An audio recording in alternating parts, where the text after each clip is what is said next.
Section 6.1, using graphs to solve systems. Okay, a system is just more than one equation. There might be 2 equations, 3 equations, 4 equations. And in this case, we're going to deal with 2 equations. So here are 2 equations. Here's a system. Y equals x minus 5. Y equals minus 2x plus 4.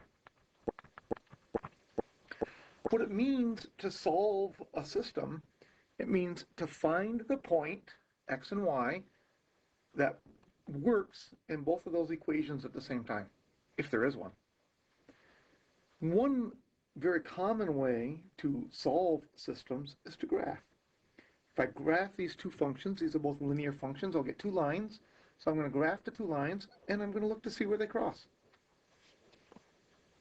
Now, when you do this, when you solve systems, it's very helpful if you use graph paper. You need your graphs to be fairly accurate here. Mine's not going to be, because the special paper I have to use this special recording pen, I don't have graph paper for it. But we'll see what we can do here. So I can do my scaling.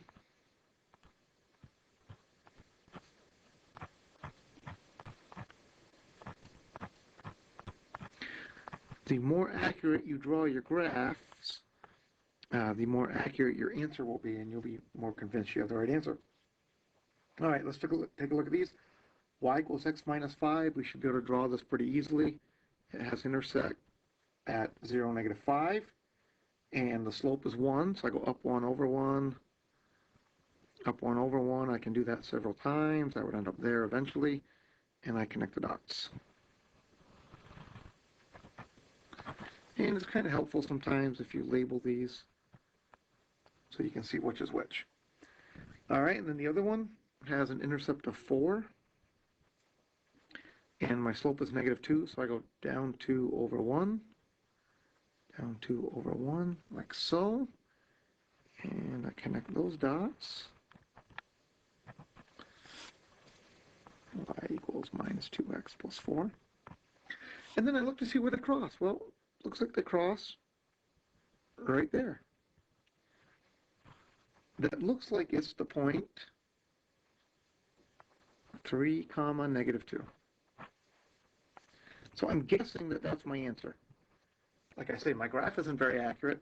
Not easy to tell if that's exactly the right answer. So what I do is I check. So what I do is I take y equals x minus 5, and I plug those numbers in and see if it works. So I plug negative 2 in for the y number, 3 in for the x number, and it does work. Negative 2 equals 3 minus 5. And then I do the same thing for the other graph, for the other line. Plug negative 2 in for the y. Oops. Plug 3 in. I was thinking ahead there. For the x, so I get negative 2 equals negative 6 plus 4. That's correct. So 3, negative 2 is the right answer. All right, let's do a couple more. How about 2x minus 3y equals negative 6?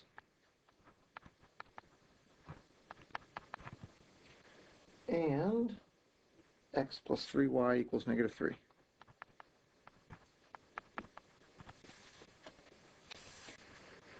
Now, the reason I picked this problem in particular is to refresh you on a good way to graph these lines.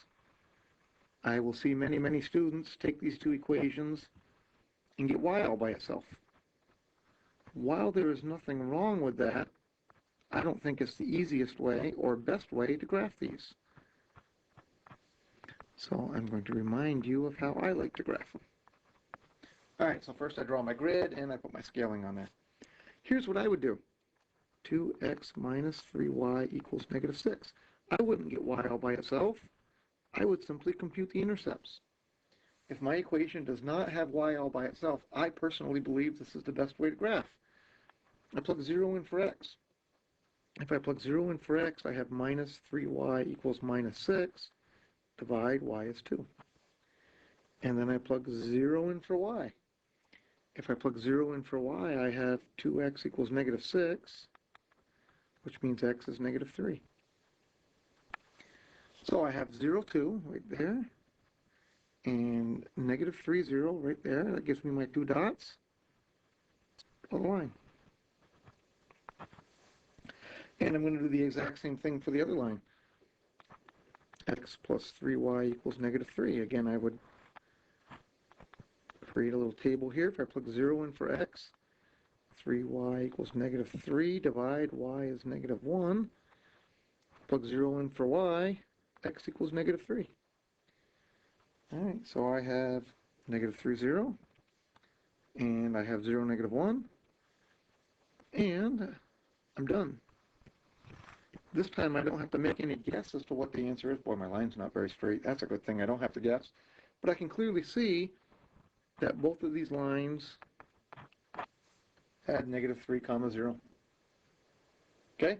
So again, that's my opinion. The best way, if I don't have y equals all by itself, the best way to graph is to find the intercepts.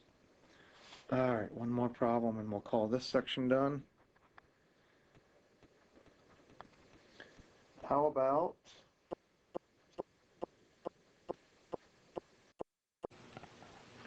y equals 2x minus 1 and 4x minus 2y equals 8. All right, well, once again, I gotta set up my grid here, and I gotta put a scaling on it. Of course, I don't always need to make my tick marks go by ones. It's just convenient for these pictures. Seems to work out pretty well. Okay, the first graph. First one, I have y equals all by itself. I love that. Go to my intercept, which is here at negative 1. My slope tells me to go up 2 over 1. Up 2 over 1. And there's my picture. Oh, and I guess I said it's a good idea to label these. So I will. I didn't label them last time. I'll go back up here and label them now.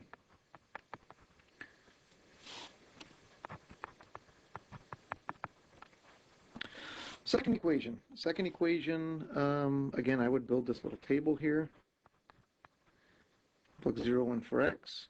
Minus 2y equals 8. So y equals negative 4. Right there. And plug 0 in for y. For x equals 8. So x is 2. Right there. And I draw the line.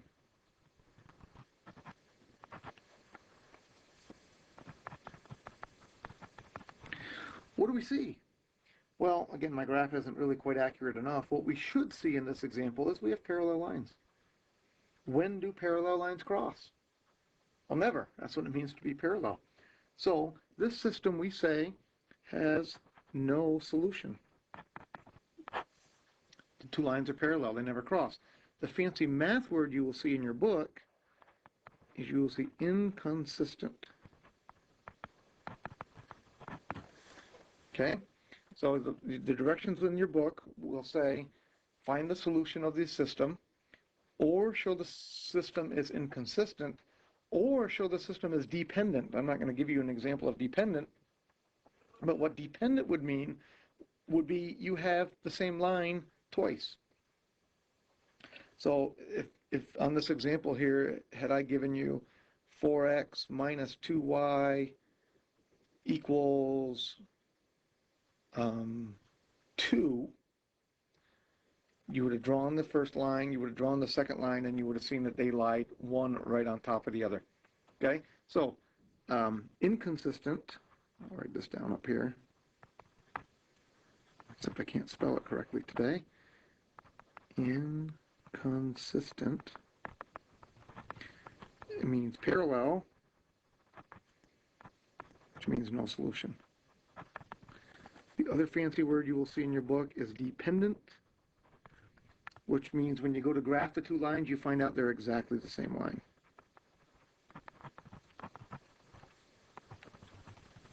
They lie right on top of the other. Okay, so look out for those words. That's all they mean. Inconsistent, no solution, dependent, exactly the same lines.